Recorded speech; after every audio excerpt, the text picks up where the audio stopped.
friends, today we are going to learn very important chapter of English grammar which is called voice. It is called in Marathi prayog. There are two types of voice. The first is active voice. It is called in Marathi kartari prayog. And there is the second type which is called passive voice, and also it is called in Marathi karmani prayog. So now first we are going to learn active voice. Look at the definition. If a verb changes according to the gender or number of the subject, it is called active voice. Into Marathi, कर्त्याच्या लिंग वचनाप्रमाणे जर क्रियापद बदलत असेल तर त्याला कर्तरी प्रयोग असे म्हणतात. म्हणजेच पहा, जर दिलेल्या वाक्यातील कर्ता, दिलेल्या वाक्यातील क्रियापद हे त्या वाक्यातील कर्त्याचं जर लिंग बदललं, म्हणजे पुल्लिंगचं लिंग केलं आणि क्रियापद बदलत असेल, जर दिलेल्या वाक्यातील कर्त्याचं एक वचनाचं अनेक वचन म्हणजे नंबर, वाक्यातील दिलेल्या वाक्यातील कर्त्याचं लिंग आणि कर्त्याचं वचन म्हणजे एक वचनाचं अनेक वचन केलं आणि क्रियापद जर बदलत असेल तर त्याला कर्तरी प्रयोग असं म्हणायचं. त्या वाक्यातील प्रयोग हा कर्तरी प्रयोग असतो. माझ्या कर्तरी प्रयोगाचे थोडक्यात वैशिष्ट्य आहे पहा.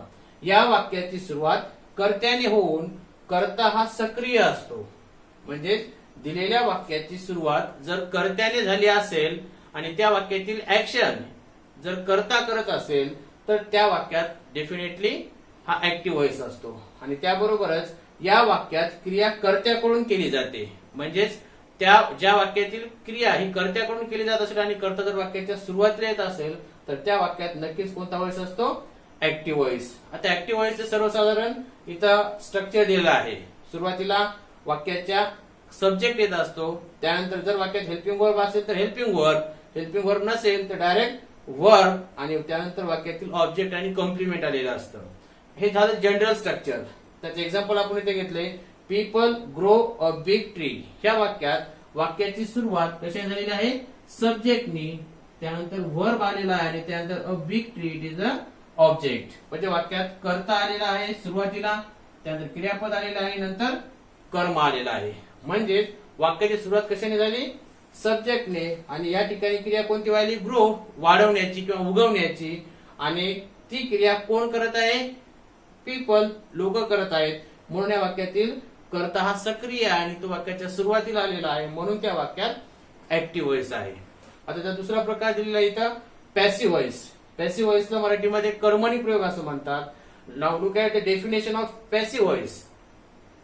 If a verb changes according to the gender or number of the object, it is called passive voice. into Marathi, ज्या वाक्यातील क्रियापद कर्माच्या लिंग वचनाप्रमाणे बदलत असेल तर त्याला कर्मणी प्रयोग असे म्हणतात. म्हणजेच ऍक्टिव्ह व्हॉइस आणि पॅसिव्ह व्हॉइस मधला फरक काय? ऍक्टिव्ह व्हॉइस मध्ये वाक्याची सुरुवात कर्त्याने होते आणि वाक्यातील क्रियापद ह्या कर्त्याच्या लिंग वचनानुसार बदलत असतं. परंतु पॅसिव्ह व्हॉइस मध्ये म्हणजे कर्मणी प्रयोगामध्ये वाक्याची सुरुवात ही ऑब्जेक्टने होत असते आणि वाक्यातील क्रियापद हे ऑब्जेक्टच्या म्हणजे कर्माच्या लिंग वचनानुसार बदलत असतं. आता याची थोडक्यात वैशिष्ट्ये. या वाक्याची सुरुवात कर्माने होते व कर्ता हा निष्क्रिय असतो. लक्षात राहू द्या. पॅसिव्ह व्हॉइसच्या वाक्याची सुरुवात कर्माने होते आणि त्या वाक्यात कर्ता हा निष्क्रिय असतो, कर्ता हा सक्रिय असत नाही. आता याचं एक थोडक्यात स्ट्रक्चर दिलंय पहा. पॅसिव्ह व्हॉइसचं सुरुवातीला वाक्याची सुरुवात इथं कशाने झाली? ऑब्जेक्टने. त्यानंतर टू बी किंवा टू हॅव यांची सहायकारी क्रियापदे. टू बी ची सहायकारी क्रियापदे तुम्हाला माहित आहेत. Am is, are, was, were, त्यानंतर शॉल बी आणि विल बी. आणि त्यानंतर टू हॅव चे हॅव, हॅज, हॅड आणि त्यानंतर वाक्यातील क्रियापदाचं तिसरं रूप आणि त्यानंतर बाय आणि त्यानंतर सब्जेक्ट. म्हणजे थोडक्यात हा फॉर्म्युला दिला आहे. हा फॉर्म्युला डेफिनेटली सर्व टेन्स नुसार योग्य होत नाही. वाक्याची सुरुवात ऑब्जेक्टने, त्यानंतर टू बी किंवा टू हॅव ची सहायकारी क्रियापदे म्हणजे हॅव, हॅज, त्यानंतर बीन आलेला असेल, बी आलेला असेल, त्यानंतर वाक्यातील क्रियापदाचं तिसरं रूप, त्यानंतर बाय आणि त्यानंतर सब्जेक्ट. आणि त्याचं एक्झाम्पल दिलंय पहा. आता तुम्हाला प्रत्यक्ष वाक्य करून दाखवतो. दिलेलं ऍक्टिव्ह व्हॉइसचं वाक्य होतं people grow a big tree. ह्या वाक्यातील सब्जेक्ट पीपल, ग्रो हे वर्ब आणि अ बिग ट्री हे ऑब्जेक्ट आलेला आहे. म्हणजेच आपल्याला पॅसिव्ह वॉइसची रचना करायची असेल तर वाक्याची सुरुवात कशाने करायची? ऑब्जेक्टने. म्हणून इथं वाक्यातील ऑब्जेक्ट सुरुवातीला घेतलेला आहे अ बिग ट्री. आता big tree it is a singular noun आणि ह्या दिलेल्या वाक्यातील काळ S plus V1 plus O असल्यामुळे वाक्यातील काळ सिंपल प्रेझेंट टेन्स आहे आणि त्याचा आपल्याला पॅसिव्ह वॉइस करायचं असेल तर ऑब्जेक्ट सुरुवातीला घेतलं आणि ऑब्जेक्ट घेतल्यानंतर वाक्यातील काळानुसार आपल्याला सहाय्यकारी क्रियापद घ्यावे लागतात. सिंपल प्रेझेंट टेन्स असल्यामुळं एम इज आर आणि एम इज आर ह्या तिन्हीपैकी एक घ्यायचे काळ सांग, तीन घ्यायचे काळ सांगता आणि तिन्हीपैकी कोणतं घ्यायचं हे त्या वाक्यातील ऑब्जेक्ट नुसार ठरतं.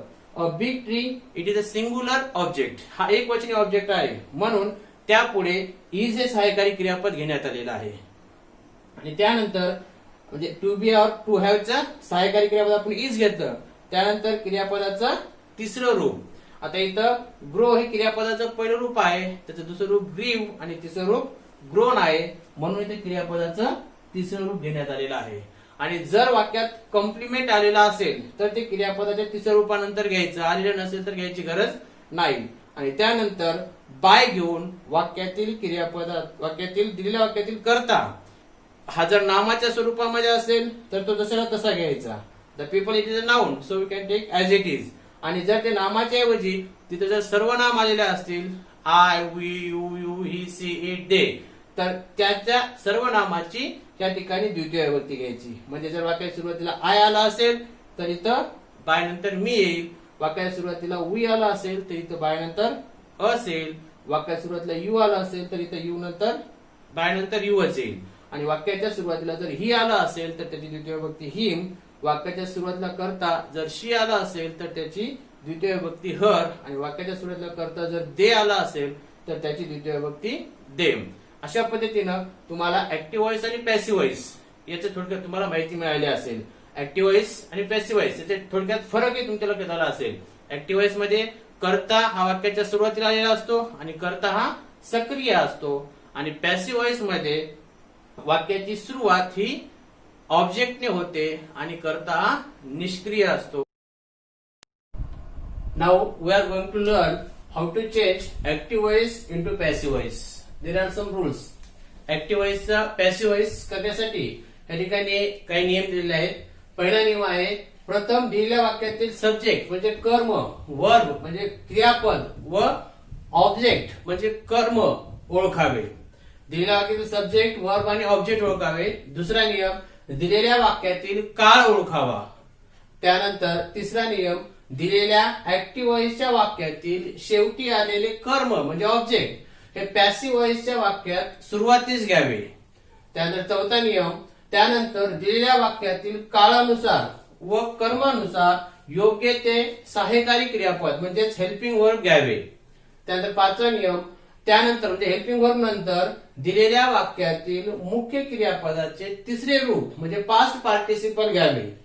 त्यानंतर क्रियापदाच्या तिसऱ्या रूपानंतर जर दिलेल्या वाक्यात पूरक शब्द म्हणजे कॉम्प्लिमेंट आलेले असतील तर ते घ्यावे व त्यानंतर म्हणजे पूरक शब्द आलेले असतील तर ते घ्यावे आणि नसतील तर मुख्य क्रियापदाच्या तिसऱ्या रूपानंतर बाय घेऊन दिलेल्या वाक्यातील कर्ता जर नामाच्या स्वरूपामध्ये असेल तर तो ते जशाला तसे घ्यावे. परंतु सर्वनामाच्या स्वरूपामध्ये जर कर्ता असेल तर त्याची द्वितीय विभक्ती घ्यावी.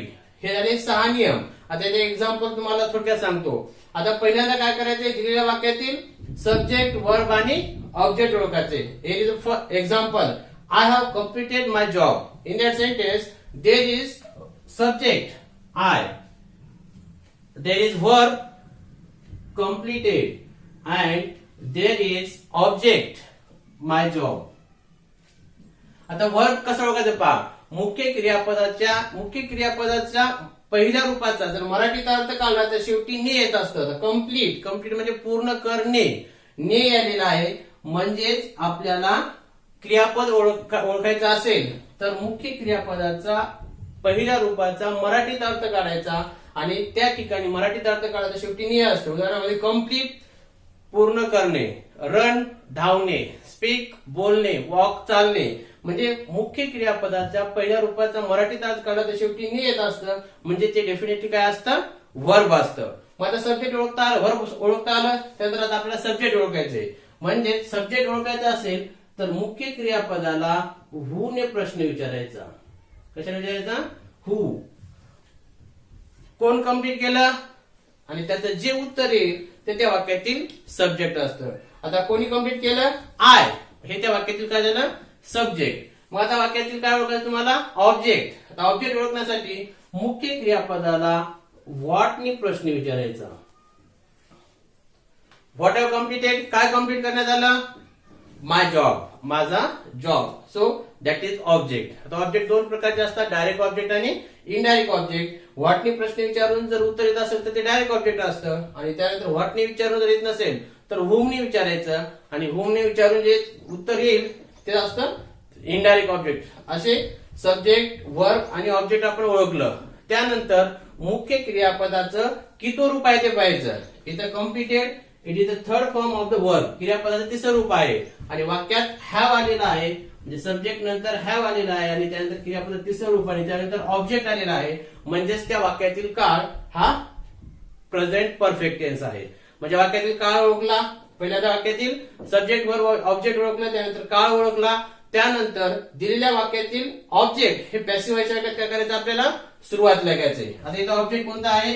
माय जॉब. हे आपण वाक्याच्या सुरुवातीला घेऊया, माय जॉब. त्यानंतर वाक्यातील काळ कोणता आहे?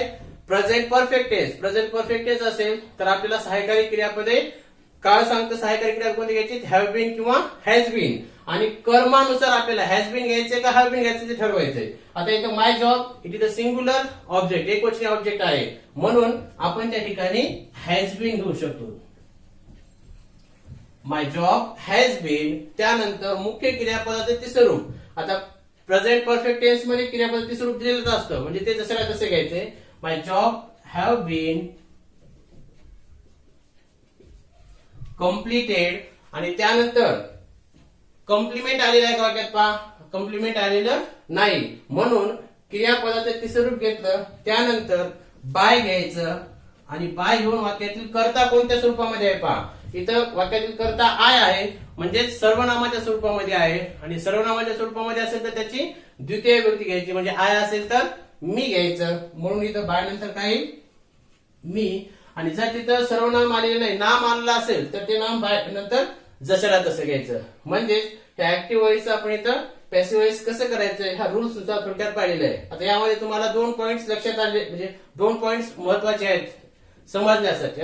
तर पहा, वाक्यातील ऑब्जेक्ट घेतला, ऑब्जेक्ट नंतर क्रियापदाचं तिसरं रूप घ्यायचंय, सहाय्यकारी क्रियापद घ्यायचे. आता सहाय्यकारी क्रियापद कसे घ्यायचे यासाठी तुम्हाला नियम देणार आहे. आणि त्यानंतर बाय नंतर जर दिलेल्या वाक्यात सर्वनाम आला असेल तर बाय नंतर काय घ्यायचं याचा एक तुम्हाला चार्ट देणार आहे. यानंतर आपण ते पाहूया. आता आपण ऍक्टिव्ह व्हॉइस पॅसिव्ह व्हॉइस कसं करायचे याचे नियम पाहिलेले आहेत, आणि त्या नियमामध्ये 2 पॉइंट राहिले होते, जे की काळानुसार वापरावयाची सहाय्यकारी क्रियापदे आणि त्यानंतर वाक्यातील कर्ता जर सर्वनाम असेल तर त्याचं बाय नंतर द्वितीय विभक्ती कशी घ्यायची हे तुम्हाला इथे देणार आहे मी. आता पहा, इथे मी तुम्हाला डायरेक्ट दिलेलं आहे वाक्यातील दिलेल्या वाक्यात, म्हणजे ऍक्टिव्ह व्हॉइसच्या वाक्यात कोणता काळ आलेला आहे, त्यानंतर त्याचं पॅसिव्ह व्हॉइस करते डायरेक्ट फॉर्म्युला दिलेला आहे, ते व्यवस्थित तुम्ही लिहून घ्या. पहिला सिंपल प्रेझेंट टेन्स. जर दिलेल्या वाक्यातील सिंपल प्रेझेंट टेन्स असेल तर त्याचं पॅसिव्ह व्हॉइस करते वेळेसचा फॉर्म्युला समोर आहे. पहा, वाक्याच्या सुरुवातीला ऑब्जेक्ट घ्यायचं, त्यानंतर एम इज आर या तिन्हीपैकी एक सहाय्यकारी क्रियापद घ्यायचं, त्यानंतर V3 म्हणजे मुख्य क्रियापदाचं तिसरं रूप घ्यायचं, त्यानंतर बाय घ्यायचा आणि त्यानंतर कर्ता नाम असेल तर जशाला तसं घ्यायचं आणि सर्वनाम असेल तर त्याची द्वितीय विभक्ती घ्यायची. त्यानंतर दुसरा काळ आहे प्रेझेंट कंटिन्युअस टेन्स. जर दिल्या वाक्यात प्रेझेंट कंटिन्युअस टेन्स आला असेल तर वाक्याची सुरुवात ऑब्जेक्टने करायची, त्यानंतर एम इज आर, त्यानंतर बीइंग घ्यायचं, त्यानंतर क्रियापदाचं तिसरं रूप, त्यानंतर बाय आणि त्यानंतर सब्जेक्ट. त्यानंतर तिसरा काळ आहे प्रेझेंट परफेक्ट टेन्स. जर दिल्या वाक्यात प्रेझेंट परफेक्ट टेन्स आला असेल तर वाक्याची सुरुवात ऑब्जेक्टने करायची, त्यानंतर हॅव किंवा हॅज हे घ्यायचं, त्यानंतर बीन घ्यायचं, त्यानंतर V3 क्रियापदाचं तिसरं रूप घ्यायचंय, त्यानंतर बाय घेऊन वाक्यातील कर्ता घ्यायचा. त्यानंतर चौथा काळ आहे प्रेझेंट परफेक्ट कंटिन्युअस टेन्स. याचं व्हॉइस चेंज होत नाही. त्यानंतर पाचवा काळ आहे सिंपल पास्ट टेन्स. जर दिल्या वाक्यात काळ सिंपल पास्ट टेन्स असेल तर त्याचे पॅसिव्ह व्हॉइस करते वेळेस वाक्याची सुरुवात ऑब्जेक्टने करायची, त्यानंतर वॉज वेअर त्यानंतर V3 क्रियापदाचं तिसरं रूप, त्यानंतर बाय आणि त्यानंतर सब्जेक्ट. त्यानंतर सहावा काळ आहे पास्ट कंटिन्युअस टेन्स. वाक्यात पास्ट कंटिन्युअस टेन्स आला असेल तर त्याचं पॅसिव्ह वॉइस करते वेळेस वाक्याची सुरुवात ऑब्जेक्टने करायची. त्यानंतर वॉज वेअर पैकी योग्य ते सहाय्यकारी क्रियापद घ्यायचे. त्यानंतर बीइंग घ्यायचंय. त्यानंतर क्रियापदाचं तिसरं रूप घ्यायचंय. त्यानंतर बाय घेऊन सब्जेक्ट घ्यायचा. त्यानंतर सातवा काळ पास्ट परफेक्ट टेन्स. जर दिल्या वाक्यात पास्ट परफेक्ट टेन्स असेल तर त्याचं पॅसिव्ह वॉइस करते वाक्याची सुरुवात ऑब्जेक्टने करायची. त्यानंतर हॅड घ्यायचं. त्यानंतर बीन घ्यायचं. त्यानंतर V3 क्रियापदाचं तिसरं रूप घ्यायचंय. त्यानंतर बाय घेऊन सब्जेक्ट घ्यायचा. जर दिलेल्या वाक्यातील काळ पास्ट परफेक्ट कंटिन्युअस टेन्स असेल तर त्याचं पॅसिव्ह वॉइस होत नाही, इट इज नो चेंज. त्यानंतर सिंपल, जर दिलेल्या वाक्यातील काळ सिंपल फ्युचर टेन्स असेल तर त्याचं पॅसिव्ह वॉइस करते वेळेस वाक्याची सुरुवात ऑब्जेक्टने करायची. त्यानंतर शॉल किंवा विल या दोन्हीपैकी एक सहाय्यकारी क्रियापद घ्यायचं. त्यानंतर बी घ्यायचं. त्यानंतर क्रियापदाचं तिसरं रूप घ्यायचं. त्यानंतर बाय घेऊन सब्जेक्ट घ्यायचा. त्यानंतर जर दिलेल्या वाक्यातील काळ फ्युचर कंटिन्युअस टेन्स असेल तर त्याचा बदल होत नाही, इट इज नो चेंज. त्यानंतर जर दिलेल्या वाक्यातील काळ फ्युचर परफेक्ट टेन्स असेल तर त्याचं पॅसिव्ह वॉइस करते वेळेस वाक्याची सुरुवात ऑब्जेक्टने करायची. त्यानंतर शॉल किंवा विल या दोन्हीपैकी एक सहाय्यकारी क्रियापद घ्यायचं. त्यानंतर हॅव बीन घ्यायचं. त्यानंतर मुख्य क्रियापदाचं तिसरं रूप घ्यायचं. त्यानंतर बाय घेऊन सब्जेक्ट घ्यायचा. आणि जर दिलेल्या वाक्यातील काळ फ्युचर परफेक्ट कंटिन्युअस टेन्स असेल तर त्याचा बदल होत नाही. म्हणजे एकूण 12 काळ आहेत. त्या 12 काळापैकी फक्त 8 काळामध्ये चेंज होत असतं आणि 4 काळामध्ये चेंज होत नसतं. लक्षात राहू द्या, प्रेझेंट परफेक्ट कंटिन्युअस टेन्स मध्ये बदल होत नाही, पास्ट परफेक्ट कंटिन्युअस टेन्स मध्ये बदल होत नाही, फ्युचर कंटिन्युअस टेन्स मध्ये बदल होत नाही आणि फ्युचर परफेक्ट कंटिन्युअस टेन्स मध्येही बदल होत नाही. हे झाले आता काळानुसार वापरायची सहाय्यकारी क्रियापदे. तुम्हाला डायरेक्ट फॉर्म्युला दिलेला आहे. आता बाय नंतर कोणतं सर्वनाम वापरायचं. जर वाक्यात सर्वनाम आले असेल कर्ता म्हणून आणि त्याचं पॅसिव्ह वॉइस करते वेळेस बाय नंतर काय वापरायचे, कोणती विभक्ती वापरायची हे तुम्हाला सांगणार आहे. सर्वनामात होणारा बदल. आता पहा, दिलेल्या वाक्यातील कर्ता सुरुवातीला जर आय असेल, कर्ता जर आय असेल तर त्याचा पॅसिव्ह वॉइस मध्ये बाय नंतर द्वितीय विभक्ती घ्यायची. म्हणजे काय घ्यायचं, आयचा बदल मी. वाक्यातील कर्ता जर वी असेल तर वीचा बदल अस. वाक्यातील कर्ता यू असेल तर यूचा बदल यू. दुसरं यू असेल, हे एक वचनी यू आणि अनेक वचनी यू. अनेक वचनी यू असेल तर त्याचाही बदल यूच होतो. आणि जर दिलेल्या वाक्यातील कर्ता ही असेल तर त्याची द्वितीय विभक्ती हिम होते.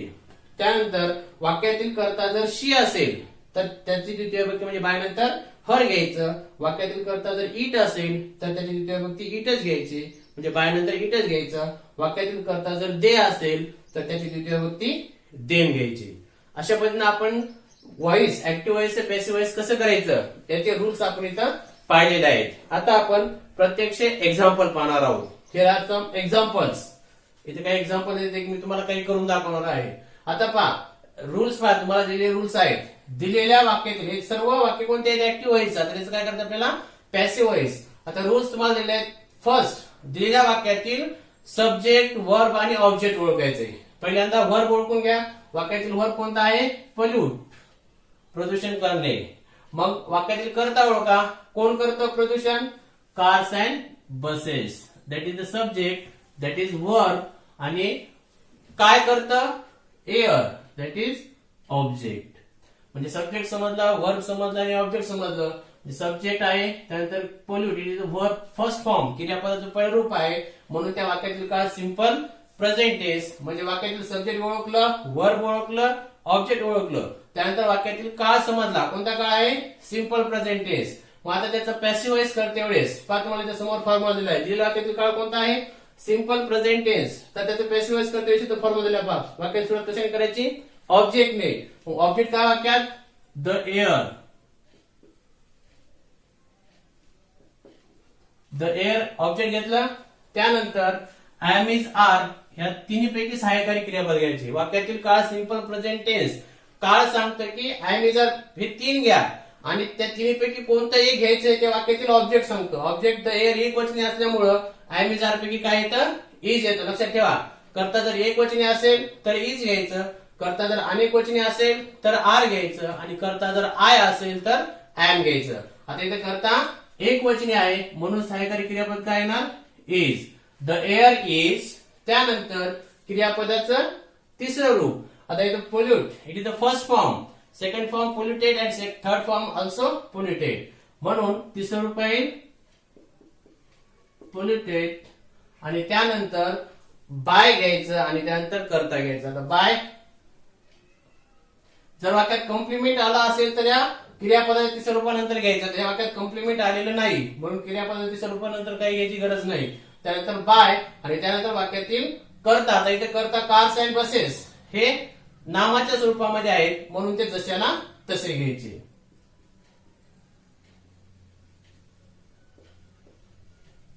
अशा पद्धतीने झालं passive voice, active voice, passive voice. आता दुसरं एक्झाम्पल झालं she is making food for अस.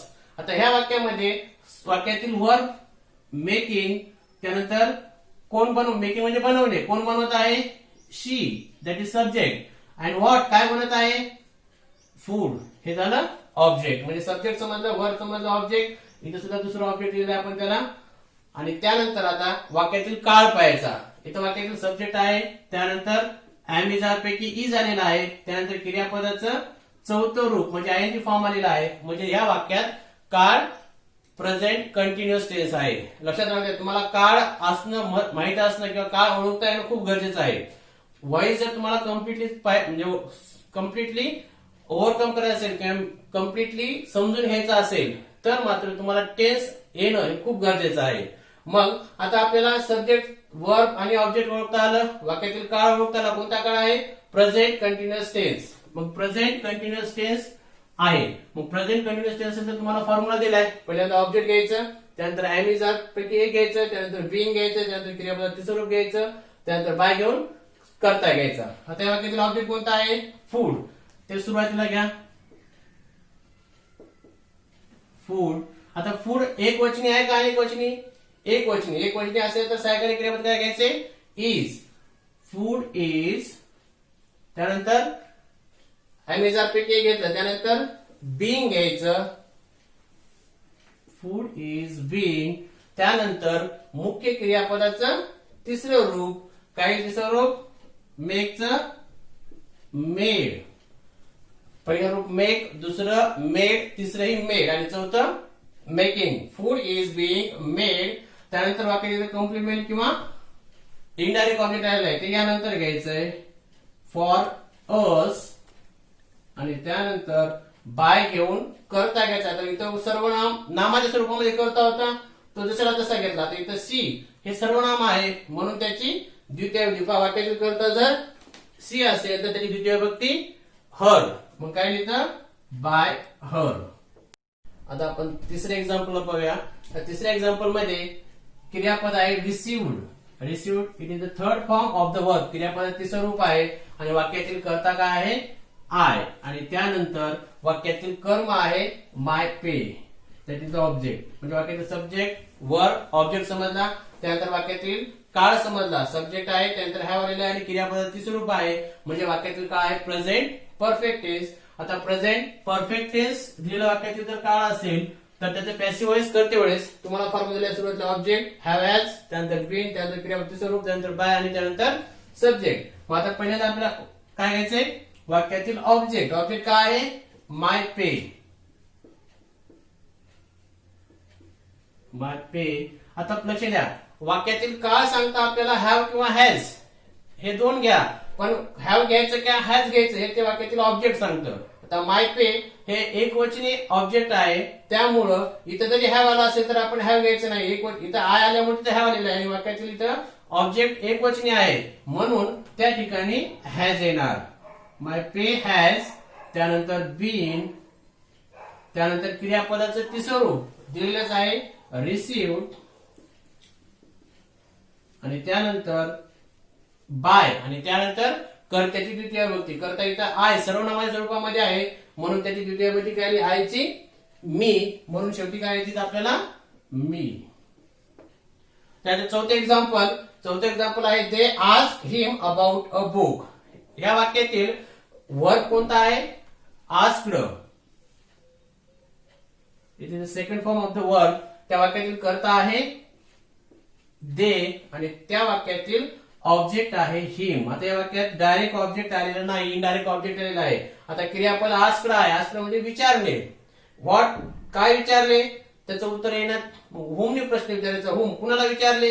हिम त्याला विचारले. म्हणजे या वाक्यात इनडायरेक्ट ऑब्जेक्ट आलेला आहे आणि हिम ही द्वितीय व्यक्ती आहे. आता त्याचं पॅसिव्हाइज करते वेळेस या हिमची सुरुवातीला आपण घ्यायलो म्हणून त्याची प्रथम विभक्ती घ्यायची. काय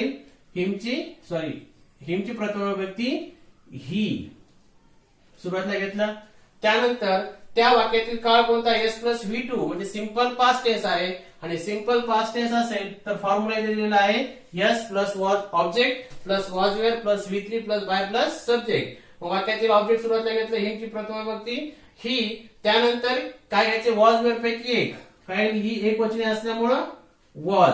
जर करता एक वचने असेल, ऑब्जेक्ट एक वचने असेल तर वॉज घ्यायचं आणि ऑब्जेक्ट जर अनेक वचने असेल तर वेअर घ्यायचं. ही एक वचने असल्यामुळं वॉज. त्यानंतर क्रियापदाचं तिसरं रूप, दुसरं आणि तिसरं रूप सारखंच आहे आस्क. He was asked.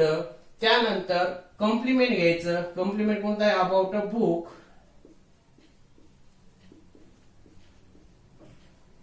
त्यानंतर बाय घेऊन कर्ता कोणता आहे? दे सर्वनाम आहे म्हणून त्याची द्वितीय विभक्ती. काय द्वितीय विभक्ती?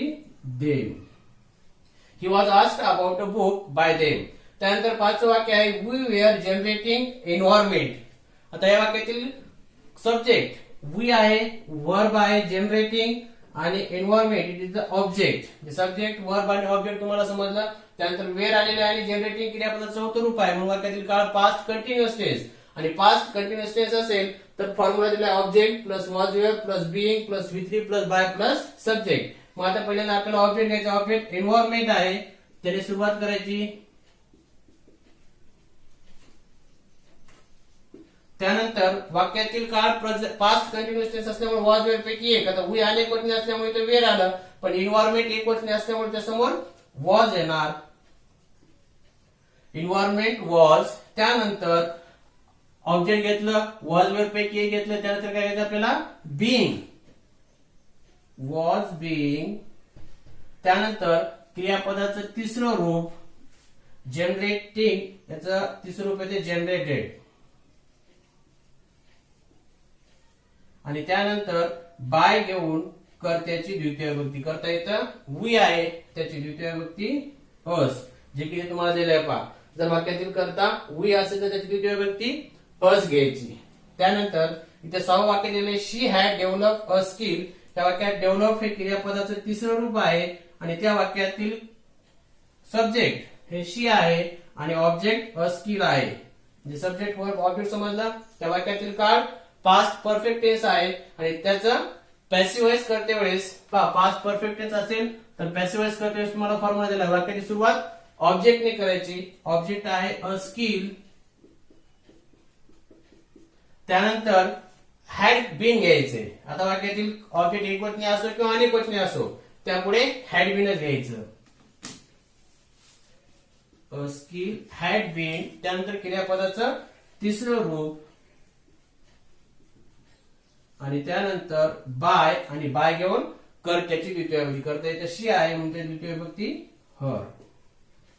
त्यानंतर सातवं वाक्य आहे Rohit will make a century. या वाक्यातील वर्ब आहे मेक आणि त्यानंतर वाक्यातील सब्जेक्ट आहे रोहित आणि वाक्यातील ऑब्जेक्ट आहे सेंचुरी. सब्जेक्ट वर्ब ऑब्जेक्ट समजला आणि वाक्यातील काय समजलं तुम्हाला? विल आलेला आहे आणि क्रियापदाचं पहिलं रूप आहे म्हणजे सिंपल प्रेझेंट टेन्स आहे. मग simple future tense. Simple future tense असेल तर त्याचं पॅसिव्हाइज करते वेळेस इथं फॉर्म्युला दिलेला आहे. सुरुवातीला काय घ्यायचं आपल्याला? ऑब्जेक्ट आहे अ सेंचुरी. विल नंतर बी आले बी घ्यायचंय. Will be. त्यानंतर मेकचं तिसरं रूप मेड आणि त्यानंतर बाय घेऊन. आता पाय लक्ष द्या इथं रोहित हे नाम आहे म्हणून ते नाम बाय नंतर जशाला तसं. जर ते सर्वनाम असलं असतं तर त्याची द्वितीय विभक्ती घेतली असती. आता शेवटचं वाक्य दिले तुम्हाला people will have overcome the corona. त्या वाक्यातील overcome it is the third form of the verb आणि वाक्यातील सब्जेक्ट आहे पीपल आणि वाक्यातील ऑब्जेक्ट आहे द कोरोना. आता कोरोनावर आपल्याला ओव्हरकम करायचंय. आता वाक्यातील ऑब्जेक्ट वर्ब आणि सब्जेक्ट समजलं. त्यानंतर विल हॅव आणि क्रियापद तिसरं रूप आलेलं आहे म्हणून वाक्यातील काळ फ्युचर परफेक्ट टेन्स. आता फ्युचर परफेक्ट टेन्स दिलेला आहे त्याचं पॅसिव्ह वॉइस करते वेळेस मला इथं फॉर्म्युला दिलेला आहे पहा. वाक्याची सुरुवात कशाने करायची? ऑब्जेक्टने. ऑब्जेक्ट आहे the corona,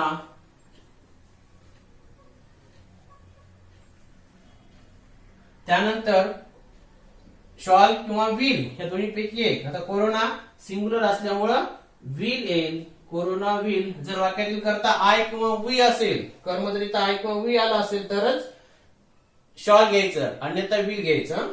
the corona will, त्यानंतर हॅव बीन,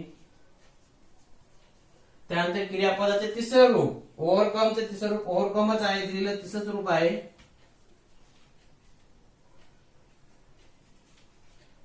त्यानंतर बाय, आणि वाक्यातील करता इथे पीपल नामाच्या स्वरूपामध्ये आहे, म्हणून तो जसा तसा.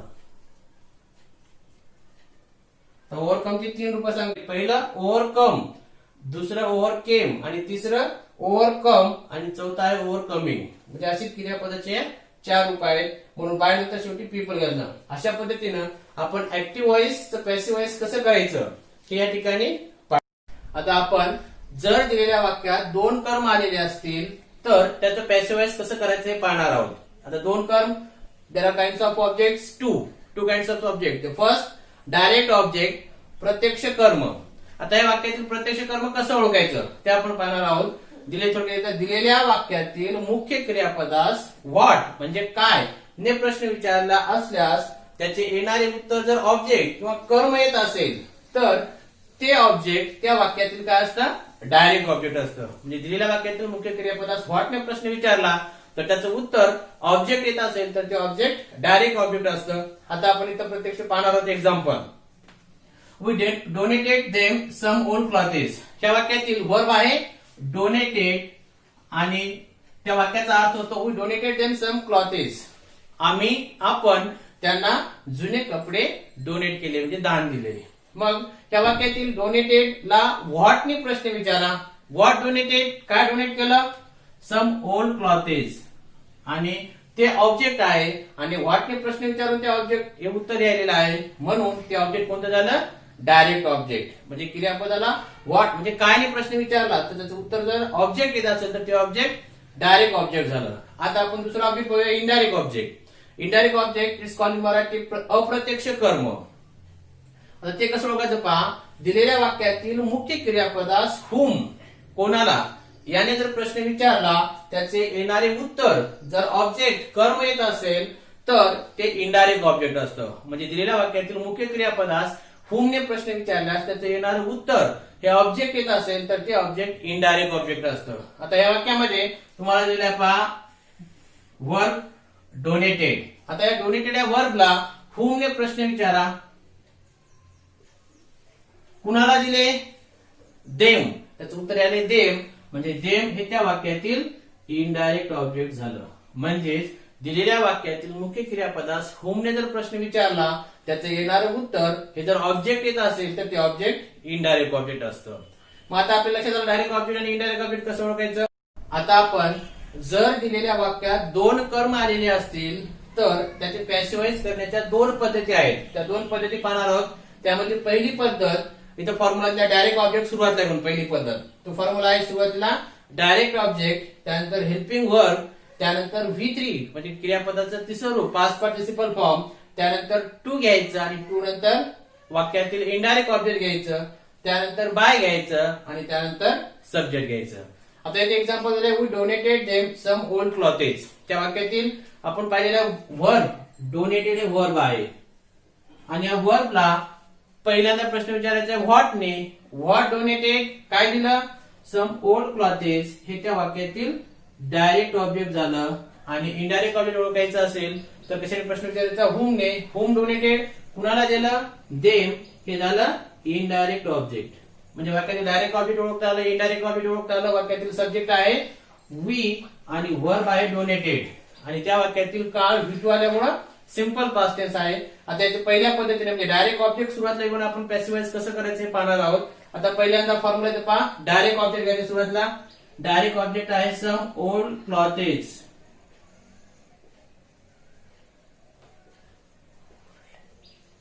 त्यानंतर दिलेल्या वाक्यातील ऑब्जेक्ट नुसार आपल्याला सहाय्यकारी क्रियापद घ्यायचे. काळानुसार आपल्याला सहाय्यकारी क्रियापद वॉज किंवा वेअर येतं आणि ऑब्जेक्ट अनेक वचनी असल्यामुळं वेअर.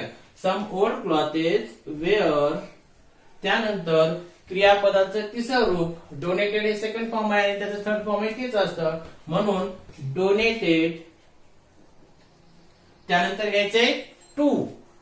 टू घेऊन इनडायरेक्ट ऑब्जेक्ट घ्यायचे. टू इनडायरेक्ट ऑब्जेक्ट आहे देम.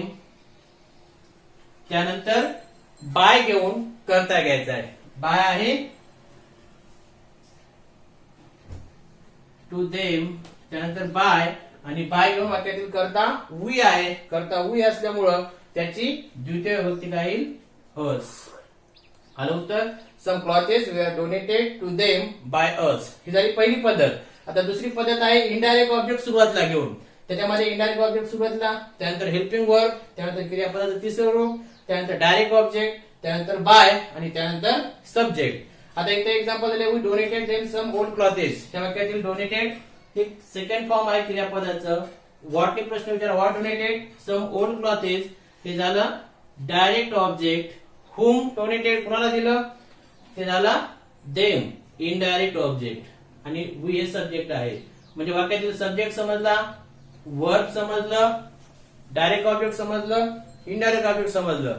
तर वाक्यातील काळ आहे simple past tense. Simple past tense असल्यामुळं वॉज वेअर हे सहाय्यकारी क्रियापद घ्यायचे आहे. आणि आता इथं देम ही सर्वनामाची द्वितीय विभक्ती आहे आणि ते आता आपल्याला सुरुवातीला वापरायचे, म्हणून त्या सर्वनामाची प्रथमा विभक्ती घ्यावी लागते आणि प्रथमा विभक्ती आहे देमची दे. म्हणजे वाक्याची सुरुवात देने झाली. त्यानंतर वॉज वेअर या दोन्हीपैकी एक. दे अनेक वचने असल्यामुळं वेअर येईल, दे वेअर. त्यानंतर क्रियापदाचं तिसरं रूप डोनेटेड. त्यानंतर घ्यायचे डायरेक्ट ऑब्जेक्ट. डायरेक्ट ऑब्जेक्ट आहे सम ओल्ड क्लॉथेस.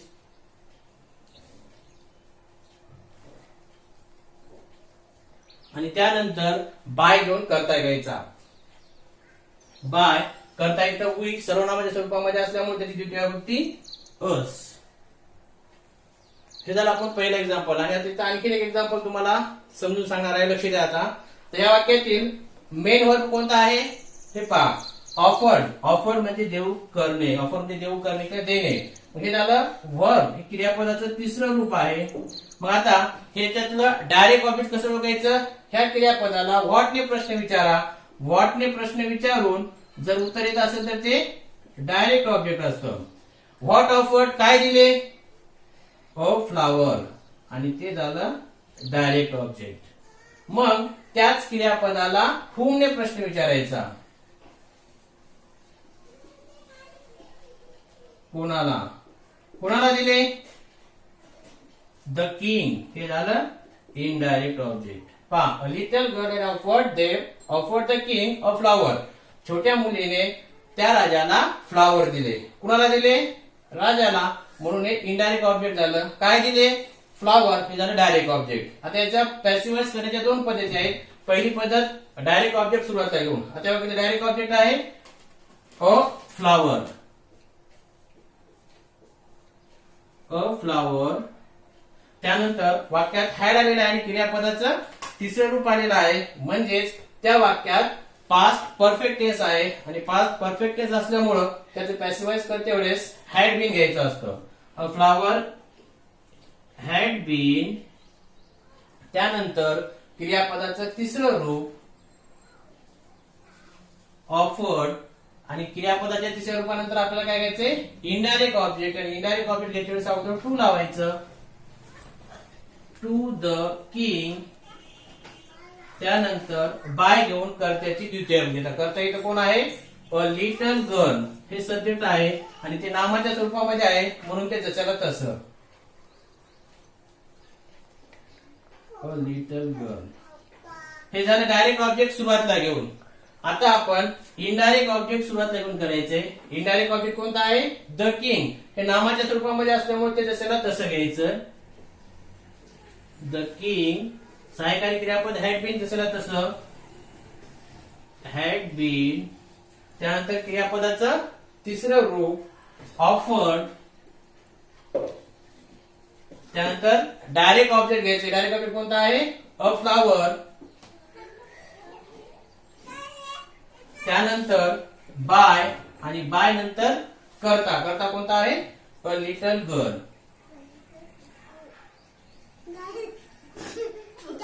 अशा पद्धतीनं आपण दोन कर्म आला असतील तर त्याचा ऍक्टिव्ह व्हॉइस पॅसिव्ह व्हॉइस कसं करायचं ते पाहिले. आता आपण जर दिलेल्या वाक्यात सहाय्यकारी क्रियापद म्हणून मॉडल ऑक्झिलरी आलेले असतील, म्हणजे जर दिलेल्या वाक्यात सहाय्यकारी क्रियापद म्हणून हे मॉडल ऑक्झिलरी असतील कोणते?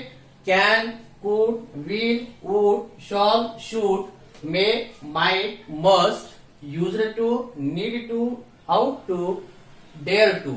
हे जर मॉडल ऑक्झिलरी आलेले असतील दिलेल्या वाक्यात तर त्याचं पॅसिव्ह व्हॉइस करताना खाली फॉर्म्युला दिलाय पहा. म्हणजे जर दिलेल्या वाक्यात मॉडल ऑक्झिलरी आलेले असतील तर त्याचं पॅसिव्ह व्हॉइस कसं करायचं यासाठी तो फॉर्म्युला दिलेला आहे. वाक्याच्या सुरुवातीला ऑब्जेक्ट घ्यायचं, देन यूज मॉडल ऑक्झिलरी. या मीन्स मॉडल ऑक्झिलरी घ्यायचं. जे मॉडल कॅन आला असेल तर कॅन, कुड आला असेल तर कुड, त्यानंतर मे आला असेल तर मे. जे मॉडल ऑक्झिलरी आलेलं आहे ते दुसऱ्या तसं इथे घ्यायचंय. त्यानंतर बी घ्यायचं, म्हणजे प्रत्येक जे मॉडल ऑक्झिलरी आलेलं आहे त्यानंतर बी घ्यायचं. बी नंतर V3 क्रियापदाचं तिसरं रूप घ्यायचं. त्यानंतर बाय घ्यायचं आणि त्यानंतर सब्जेक्ट घ्यायचं. आता इथे एक्झाम्पल आपण इथे करून पाहणार आहोत. We can push the door. In that sentence there is the push. It is main verb, first form of the verb. आणि त्यानंतर त्या वाक्यातील object the door is our object आणि त्यानंतर त्या वाक्यातील सब्जेक्ट आहे वी. आता याचं पॅसिव्ह व्हॉइस करायचं असेल तर आपल्याला वाक्याच्या सुरुवातीला पॅसिव्ह व्हॉइसच्या सुरुवातीला दिलेल्या वाक्यातील ऑब्जेक्ट काय आहे? The door. The door. त्यानंतर मॉडल ऑक्झिलरी आलेला आहे कॅन. मग जे मॉडल ऑक्झिलरी आलेलं आहे ते जसं तसं घ्यायचं. The door can. त्यानंतर बी घ्यायचं आणि बी घेऊन क्रियापदाचं थर्ड फॉर्म पुशचं थर्ड फॉर्म पुश ईडी लागेल. आणि त्यानंतर बाय घ्यायचा आणि बाय नंतर करता. आता इथे करता सर्वनामाच्या स्वरूपामध्ये आहे म्हणून त्या सर्वनामाची द्वितीय विभक्ती वीची द्वितीय विभक्ती अस. आणि करता जर नामाच्या स्वरूपामध्ये असेल तर तो जशाला तसा. अशा पद्धतीने झालं. दुसरे एक्झाम्पल दिले. सीगल कुड कॅच द फिश. त्या वाक्यात कुड हे मॉडल ऑक्झिलरी आलेलं आहे आणि वाक्यातील वर्ब आहे कॅच आणि ऑब्जेक्ट आहे द फिश आणि वाक्यातील सब्जेक्ट आहे सीगल. मग आता आपल्याला वाक्याच्या सुरुवातीला ऑब्जेक्ट घ्यायचे. ऑब्जेक्ट काय आहे? The fish. मॉडल ऑक्झिलरी आलेला आहे कुड. त्यानंतर वाक्यातील कुड नंतर बी घ्यायचं आपल्याला. मॉडल ऑक्झिलरी नंतर बी घ्यायचं आणि त्यानंतर मुख्य क्रियापद आहे कॅच. कॅचचं थर्ड फॉर्म पहिलं रूप येतं कॅच, दुसरं कॉट, तिसरं कॉट आणि चौथं कॅचिंग. म्हणून कॅचचं तिसरं रूप येतं cot. The fish could be caught. त्यानंतर बाय घेऊन करता घ्यायचा. करता सर्वनाम्य स्वरूपामध्ये आहे त्यामुळं जशाला तसा करता आणि नामाच्या स्वरूपामध्ये आहे म्हणून जशाला तसा. सर्वनाम असला असतं तर त्याची द्वितीय विभक्ती घेतली असती. अशा पद्धतीने आपण मॉडल ऑक्झिलरी जर आला असेल तर त्याचं पॅसिव्ह व्हॉइस कसं करायचं पाहिलेलं आहे. त्यानंतर तुम्हाला नोट्स मध्ये मी एक्झाम्पल देणार आहे करण्यासाठी. ते एक्झाम्पल तुम्ही सर्वांनी सोडवायचे.